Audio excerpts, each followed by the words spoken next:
अब भारत की भाषा ही बदल चुकी है। अब धमकियों का जवाब शर्तों से मिलता है। कल जैसे ही नेटो चीफ ने भारत को धमकाया, 12 घंटे नहीं बीते होंगे, भारत का जवाब नेटो ही नहीं बल्कि अमेरिका तक को हिला चुका है। क्योंकि यहाँ भारत ने खुद ट्रंप के सामने शर्त रख दी है, अगर मंजूर है तभी भारत डील करेगा, वरना भारत के पास काफ़ी ऑप्शन मौजूद हैं। आपने देखा कल नेटो और अमेरिका भारत को रूस से तेल लेने पर धमकियां दे रहे थे, और धमकी भी ऐसी कि अगर 50 दिन में यूक्रेन युद्ध नहीं थमा तो रूस से व्यापार करने वालों को भुगतना होगा, जिसमें यहाँ साफ इशारा भारत, चीन और ब्राज़ील पर था। मतलब नेटो से कुछ नहीं हो पा रहा है तो उसको भारत को ही घेरना सरल रास्ता लगा। लेकिन हुआ क्या, भारत ने एक ही पल में इनकी चालों की धज्जियां उड़ा दी हैं। जहां भारत के पूर्व राजनयिक केबी फैबियन ने साफ कहा है कि यह बिल्कुल बकवास है और नेटो कोई वैश्विक अदालत नहीं है, ये सिर्फ एक सैन्य गठबंधन है और इसे किसी तीसरे देश पर इकोनॉमिक सैंक्शन लगाने का कोई हक नहीं है। अब खास बात तो ये देखिए, जिस पर आपको हंसी भी आएगी, नेटो और यूरोप के कई देश खुद रूस से अभी तक अरबों डॉलर का तेल और गैस लेने में लगे हैं, और फिर भी ये दूसरे देशों को नैतिकता का पाठ पढ़ा रहे हैं। अब यही इनका असली पाखंड है। तभी भारत ने यहाँ एक तरफ नेटो चीफ को ले लिया है तो दूसरी तरफ भारत ने अमेरिका की भी क्लास लगा दी है, जहां 12 घंटों के अंदर ही भारत ने नेटो की धमकी का ऐसा जवाब दिया है कि अमेरिका को भी समझ आ गया होगा कि भारत से उलझना सबसे बड़ी भूल हो सकती है। क्योंकि यहाँ भारत ने सीधे अमेरिका को ट्रेड की भाषा में उसका असली पाठ पढ़ा दिया है, और वो भी ट्रंप के ही अंदाज में। दरअसल हुआ यह है कि हाल ही में अमेरिका ने इंडोनेशिया के साथ 19% टैरिफ वाली एक ट्रेड डील कर ली है, जिसके बाद इंडोनेशिया इसे अपनी बड़ी कूटनीतिक जीत बता रहा है, क्योंकि ये डील उसको राहत दे गई है कि कम से कम ज़्यादा टैरिफ तो नहीं लगा है। लेकिन असली चाल भारत ने चल दी है। भारत ने अमेरिका से दो टूक कह दिया है, अगर हमारे साथ डील करनी है तो इंडोनेशिया से बेहतर डील करनी होगी, वरना हमें कोई फर्क नहीं पड़ता। दरअसल अब भारत आसियान देशों की भीड़ में खुद को नहीं देखना चाहता है और अमेरिका को खुलकर कह दिया है कि हम वियतनाम या इंडोनेशिया नहीं हैं।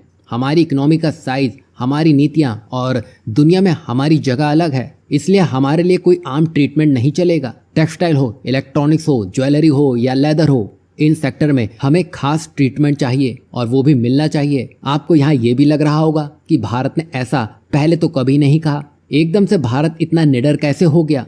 असल में इस समय अमेरिका को भारत की सबसे ज़्यादा ज़रूरत है और भारत के पास पहले से ही कई देशों के ऑप्शन भी मौजूद हैं।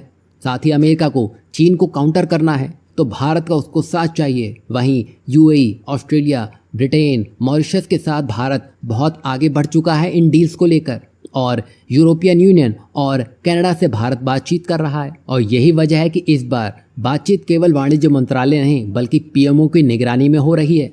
यानी भारत अब ट्रेड डील्स को सिर्फ बिजनेस डील नहीं बल्कि स्ट्रेटेजिक मूव मान रहा है, और पीएमओ की तरफ से साफ संकेत आया है कि डील ना भी हो तो भारत को नुकसान नहीं होगा। और ये आत्मविश्वास यूं ही नहीं आया है। दरअसल हाल ही में एसबीआई की रिपोर्ट सामने आई है, जहां अप्रैल से जून 2025 के बीच में भारत ने अमेरिका को एक्सपोर्ट में 23% की, वहीं अमेरिका से इंपोर्ट 10% तक घटता दिखाई दिया है। साथ ही भारत से जो सर्विस एक्सपोर्ट्स है, जो कि जल्द ही $400 बिलियन के जादुई आंकड़े को भी छूने वाला है। कुल मिलाकर समझौता भारत की शर्त पर ही होगा, किसी दबाव में नहीं, और हम किसी भी डील के लिए ना तो भाग रहे हैं और ना ही झुक रहे हैं। जल्दबाजी में कदम नहीं उठाया जाएगा, क्योंकि भारत के लिए उसका हित सबसे ऊपर है, और ज़रूरत पड़ी तो भारत WTO का पूरी ताकत से इस्तेमाल करने से भी पीछे नहीं हटेगा। वहीं अगर अमेरिका स्टील और एल्युमिनियम पर टैरिफ लगाता है तो भारत ने तुरंत $724 मिलियन की जवाबी टैरिफ तैयार रखे हैं।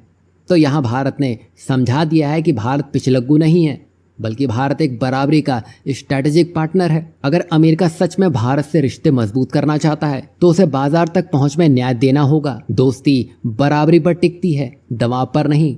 यहाँ आपको क्या लगता है, नेटो ने जो भारत पर दबाव बनाया है वो उसकी क्या सबसे बड़ी भूल रहने वाली है? साथ ही अगर भारत अमेरिका से ये डील ठुकरा देता है तो ज़्यादा नुकसान किसका होगा, अमेरिका का या भारत का? इस पर आप क्या कुछ सोचते हैं, ज़रूर बताइएगा।